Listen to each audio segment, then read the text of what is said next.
প্রিয় বন্ধুগଣ ସମସ୍ତଙ୍କୁ ନମସ୍କାର।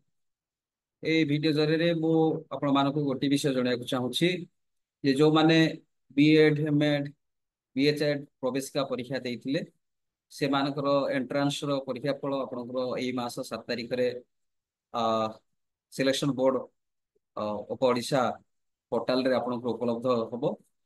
ତେଣୁ ସେଥିରେ ଯଦି ଆପଣମାନଙ୍କର ଅସମ୍ମତ ଥାଏ ତାହେଲେ ଆପଣମାନେ 8ରୁ 10 ତାରିଖ ପର୍ଯ୍ୟନ୍ତ ଆପଣ ଅନଲାଇନରେ ଆ ତ ଯଦି ଡିସାଟିସ୍ଫାଇ ଅଛନ୍ତି ମାର୍କରେ ତାହେଲେ ଆପଣ ସେ ଅନଲାଇନରେ ସେ ଏସ୍ଏସବି ବୋର୍ଡରେ ଆପଣ ମାନେ ଆ, ଆବେଦନ କରିପାରିବେ ତାର ପୁନର୍ମୂଲ୍ୟାଙ୍କନ ପାଇଁ ବା ଆପଣଙ୍କୁ ଯୋଉ ଡିସାଟିସ୍ଫାଇ ଲାଗୁଛି ସେଇଥିପାଇଁ।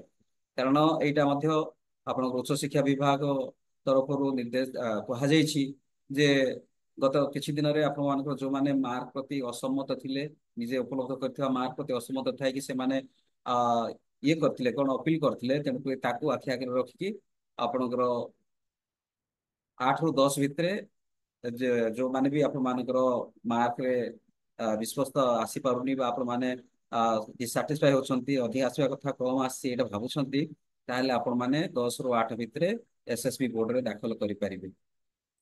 ସେଥିପାଇଁ ମୁଁ ଆପଣମାନଙ୍କ ସୁବିଧା ପାଇଁ ସେଇ ଆ, ବିଷୟଟି ଆପଣମାନଙ୍କର ଏଇ ଭିଡିଓରେ ଅପଲୋଡ କରିଦେଇଛି ଆପଣମାନେ ଦେଖିପାରିବେ ଜାଣିପାରିବେ।